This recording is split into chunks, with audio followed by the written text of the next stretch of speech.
اگر آپ بھی رمضان میں پڑھتے ہیں نماز تراویح تو جان لے صحیح طریقہ اور نیم، ملے گا زیادہ ثواب۔ رمضان کا پاک مہینہ آتے ہی چاند رات کے دن سے ہی ہر مسلم کے اوپر تراویح سنت مانی جاتی ہے۔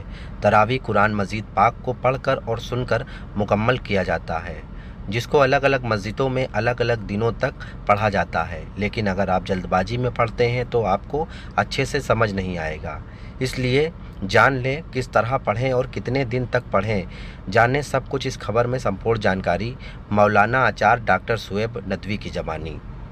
دیکھیے، رمضان کے تعلق سے اللہ تعالیٰ نے خود قرآن مجید کے اندر فرمایا، شہر رمضان الذی انزل فیہ القرآن، کہ رمضان یہ وہ بابرکت مہینہ ہے جس کے اندر اللہ تعالیٰ نے قرآن مجید کو اتارا ہے، جو سب سے آخری پستک ہے، آخری کتاب ہے، اور آخری نبی محمد عربی صلی اللہ علیہ وسلم پر اتاری گئی ہے، اور جو قیامت تک کے باقی رہنے والی کتاب ہے۔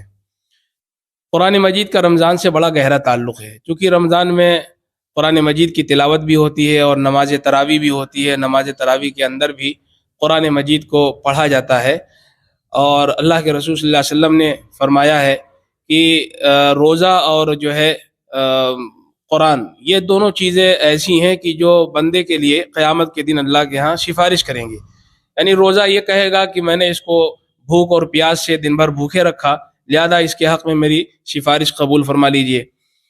اور جو ہے نماز جو ہے، یا قرآن ہے یا تراویح ہے، وہ یہ اللہ کے ہاں سفارش کرے گا کہ میں نے ان کو جو ہے رات میں جاگنے پر ان کو معمور کیا، اور یہ جاگ کر کے اللہ کے حضور قرآن پڑھتے رہے، قرآن کی تلاوت کرتے رہے، اور اس کا ثواب جو ہے ان کو دیا جائے، اس کے حق میں ان کی سفارش قبول کی جائے گی۔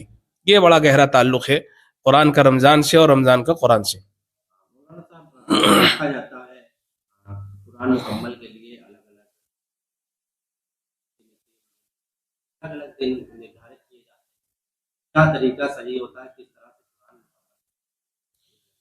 دیکھیے، رمضان کے اندر الگ الگ مسجدوں میں قرآن مجید کو مکمل سنا جاتا ہے۔ بعض مسجدیں جہاں 5 دن، بعض مسجدیں جہاں 7 دن، بعض مسجدیں جہاں 10 دن، الگ الگ مسجدوں میں دنوں کا انتخاب لوگ کرتے ہیں، اور پورے رمضان میں قرآن مجید کا مکمل کرنا یہ سنت ہے۔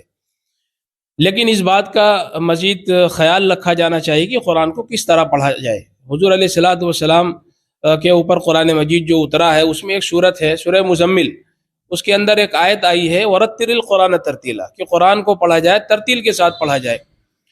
اور ایک مرتبہ ام عائشہ صدیقہ رضی اللہ تعالیٰ عنہ، جو آپ کی زوجہ محترمہ ہے، ان سے پوچھا گیا کہ قرآن مجید آپ صلی اللہ علیہ وسلم کس طرح پڑھتے تھے، تو انہوں نے بتایا کہ آپ قرآن مجید کو اس طرح پڑھتے تھے، یعنی ٹھہر ٹھہر کر پڑھتے تھے، ایک ایک حرف سمجھ میں آ جاتا تھا۔ تو اگر 5 دن یا 10 دن یا 8 دن یا 15 دن میں کوئی ایسی مسجد ہے جہاں پر قرآن مجید کو یعنی اس طرح پڑھا جائے کہ پیچھے سننے والوں کو سمجھ میں آ جائے، تو وہ ختم کیا جا سکتا ہے۔ لیکن اگر حروف اور مخارج کی رعایت نہ کی جائے، جو تجوید ہے، قاعدے قانون ہے پڑھنے کے، اس کی اگر رعایت نہ کی جائے تو یہ واضح طور پر بہت غلط فیصلہ ہوگا اور بہت غلط طریقہ ہوگا، اور اس کے لیے قرآن نے بھی ممانعت کی ہے اور احادیث میں بھی اس کی ممانعت آئی ہے۔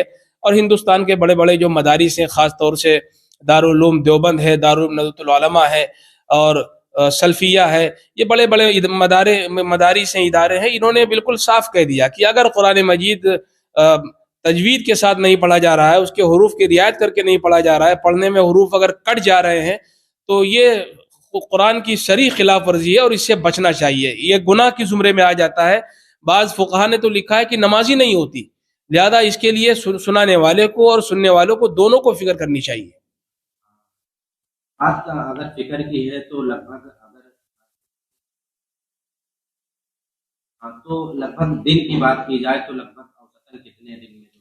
دیکھیے، جہاں تک میرا تجربہ ہے اور جہاں تک میں نے جانا ہے، بہتر طریقہ تو یہ ہے کہ 27 دن میں اس کو لے جایا جائے۔ روزانہ کم از کم 1 پارے اور 1.25 پارے جو ہے پڑھنے کی عادت بنا لی جائے تمام مساجد کے اندر، اور آہستہ آہستہ حروف کی ادائیگی کے ساتھ پڑھنے کا اہتمام کیا جائے۔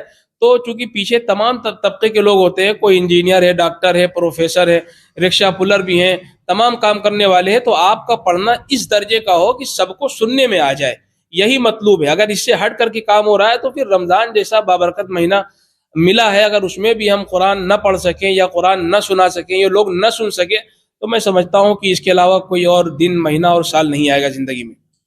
مولانا صاحب، بہت سے لوگ ایسے ہوتے ہیں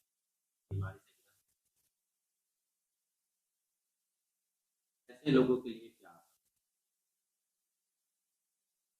دیکھیے قرآن مجید کا مکمل کرنا سنت ہے. اگر مکمل کوئی کر لیتا ہے مسجد میں جا کر کے تو بہت اچھی بات ہے.